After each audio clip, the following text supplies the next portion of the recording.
Hello and welcome back to BookTube with Jenny Luez. I don't know about you, but I'm gearing up for all things Christmas. If you are new here or have yet to subscribe, will you please go ahead and do so? Subscribe to my channel, like this video, ring the notification bell, do all the things to make sure that peace, love, and joy can get spread around to everyone. Now, in today's BookTube video, I'm going to be diving into this wonderful little book called Gideon's Gift by Kingsbury. If you see, I've got my red gloves on. Has something to do with this book. And a way at the end where there's a nugget of wisdom and goodness to be passed along that the author suggests, involving red gloves and kindness, and how you never know what gift of kindness might just be the key that turns the lock in someone's life that changes everything. Now, if I were to read you the inside cover copy of this book, of the jacket, I'd basically be telling you the whole story. So whether I break it down on my own or read the inside cover copy, the story is going to be told. But what's interesting is, despite knowing pretty much everything that's happening just by reading the inside cover jacket, somehow the story itself is alive and makes you cry anyway. And it's not sad tears, it's actually blessed, holy, good tears, where you'll believe in miracles too. So we meet in Gideon's Gift a girl named Gideon. Now, isn't that awesome if you think about it? I would have never thought to name a character or just any real life girl Gideon until after reading this book. And now that I've heard it in female form attributed to a little girl, I can't go back.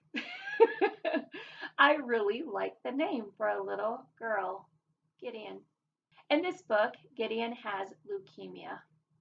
Her leukemia diagnosis has just made her family struggle emotionally, financially.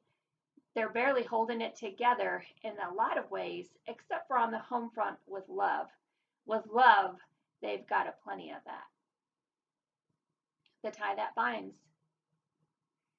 Bind us together, Lord, bind us together, Lord. I know there's a hymn out there about that one. Anyways, this family is tight, but what they're, of course, afraid of is the loss of their daughter to leukemia. And all she wants for Christmas is a miracle. She wants to be in remission. So the book opens up where she's at the doctor's office with her father, and they're going to find out the results of her most recent test to see if she's been in remission or not. And the father asks, what's a perfect Christmas? And this is beyond the hope for a miracle. This is what would really the perfect Christmas be if all was well, everyone was healthy. And Gideon, of course, is one of those thoughtful, sentimental children that thinks beyond herself, and she's wishing for a fire truck for her brother and a Christmas tree with a star on the top and with all the lights aglow. And then her father presses her a little more, and she finally admits that she wishes for a brand new doll. One of those really expensive, amazing dolls. Because here's the thing, they've been so strapped for cash that for many years running now, they've only been able to get secondhand toys, things that are not quite perfect, have a few little defects here and there perhaps, a little stained. You can just tell it's been played with before. And so those dolls and those stuffed animals are still nice, but it doesn't quite make her dreams and wishes come true because it isn't her brand new, very own doll. Well, miracle upon miracles, God did answer yes to their biggest prayer about Gideon being healed and being in remission from leukemia just in time for Christmas.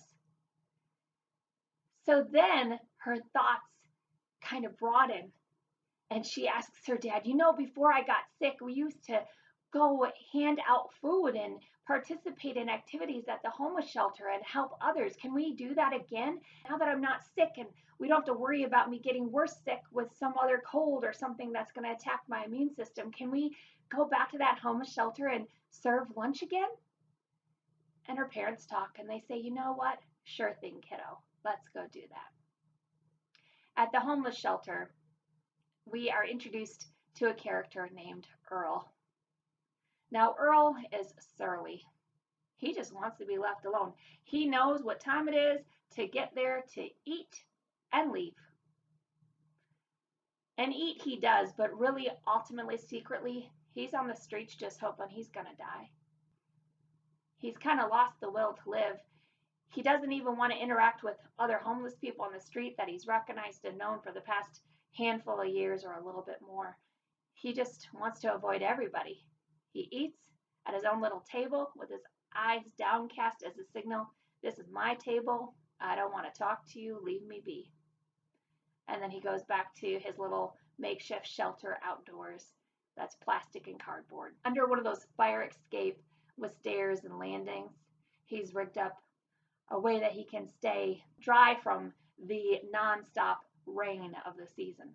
A place to get out from the weather, and he just sits there. And one thing that he had in his possession, the one thing that brought him some semblance of joy, was these red gloves. And he didn't share the story behind the red gloves. That was his own secret, but that was the secret that did keep him going. The only thing that kept him alive was these red gloves and the memories attached to them, that he would pull them out, put them on every night. And because he could think on some memories that made him somewhat happy, although bittersweet, he was able to go to sleep feeling as though he wasn't quite alone after all. Well, anyways, Earl, this surly gentleman, is in a corner, and perhaps saying gentleman is me being nicer to him than he deserves. But Gideon, of course, knows none of this. Gideon is just ecstatic that she's had her own miracle, and she wants to go to this homeless shelter to give away smiles. She wants everybody to leave at least having smiled once because of interactions they've had with her. So she approaches Earl, and Earl is his surly self, and he makes sure she knows he doesn't want anything to do with her. Well, Gideon can't get Earl off her mind, and so she leaves feeling a little bit defeated, but she's like, you know what? I'm going to go back. I'm going to go back before Christmas, and I'm going to give him a present. Throughout this period of time where she had gone, she can't make Earl smile. It's the one person in the whole homeless shelter she can't make smile. Somewhere along the way, Earl loses the one thing that brought him any semblance of joy. He loses the red gloves, and he's devastated. Well, Gideon doesn't have a lot of money. She's going to the secondhand shop with her dad. She wants to buy something. She's been working, helping neighbors, saving her pennies, and she has about $5 to spend. And she goes into a store, and lo and behold, what does she find? She finds red gloves. Now, she doesn't know the backstory of Earl. She doesn't know the significance of the red gloves. She doesn't know that Earl's gloves were stolen. She doesn't know any of what's happened or transpired since she last saw Earl. She just knows that these gloves, the red gloves, they just scream out happiness. They scream out Christmas joy. And so she picks up the red gloves. And what do you know that the Christmas miracle, when she ends up bringing the red gloves to Earl, is that he had lost them, and now those gloves have been restored unto him. But he didn't take her gift with graciousness. He took her gift gruffly and with a lot of salt, and kind of rubbed it into the open wound of her just wanting to make people happy. But for some reason, she couldn't make Earl happy, and that just made her sad. He didn't open that gift in front of her at the homeless shelter before Christmas. He held on to it. He waited, and he debated about even throwing it away, but something made him keep this gift wrapped up in a brown paper sack. And on Christmas Eve, he opened that gift. And what did he find but the red gloves having been brought back to him? And that opened up the floodgate to Earl's heart. And just like the Grinch, his heart, having been previously shriveled up and dried out, was returned to good health and grew 3 sizes that night. And he fell on his knees before Jesus, before God, before his Creator, whom he had been denying because of the backstory. And here's the thing, everybody has a story. Some have more than one. So Earl, being just transformed by this gift, transformed by the renewal of his faith, he goes back to that homeless shelter, and he goes to the homeless director, and he's like, that little girl, I need to find her. I need to thank her for this gift. I need to thank her because she brought back faith into my life. I am a new person. In fact, the director didn't even recognize Earl because he came in clean shaven, showered, and he didn't look like himself. His whole countenance had been changed. He had clean clothes on and a new demeanor. And Earl opens up about his life and explains to the director why it is exactly that he needs to find this little girl to say thank you. And once Earl gets through his story, which I'm not going to share with you, of how he ended up on the streets, of just what was removed from his life, and why these red gloves mean so much. I don't want to quite spoil everything. The director breaks protocol and shares enough with Earl that he's going to be able to find the little girl. She's back in the hospital. The leukemia has come back with a vengeance. She had just a brief window, a period of time where she was in remission. And then she started feeling sick again, started having pains again. And it was right before Christmas. Within this book, perhaps there's a span of a month. I don't know. It all takes place in, very quickly in the span of just 143 pages. But it turns out that Earl never needed to be on the streets in the first place. He wasn't your typical homeless man. In fact, he had a lot of money in a bank account just waiting for him to return home again. And so he gives Gideon the gift of good health by being able to pay for a bone marrow transplant that her parents had not had the money for.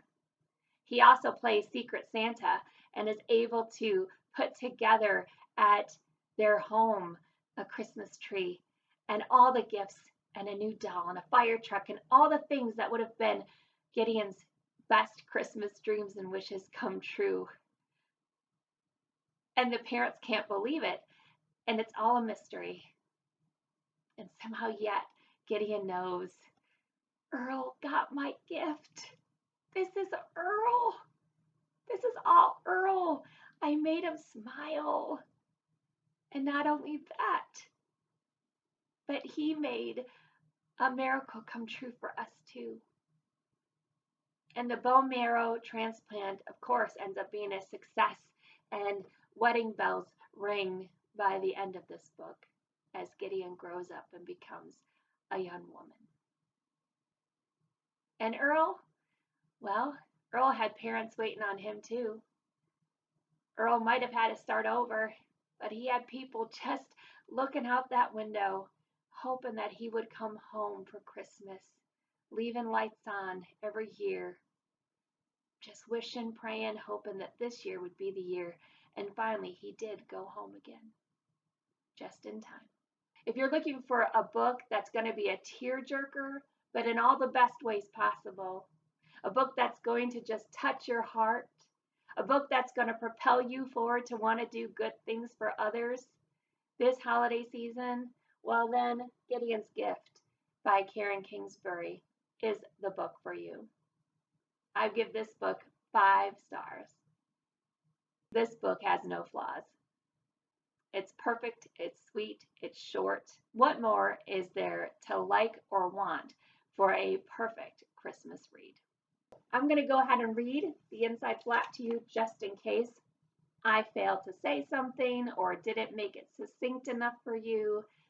I hate Christmas, Earl said. He expected that would do the trick.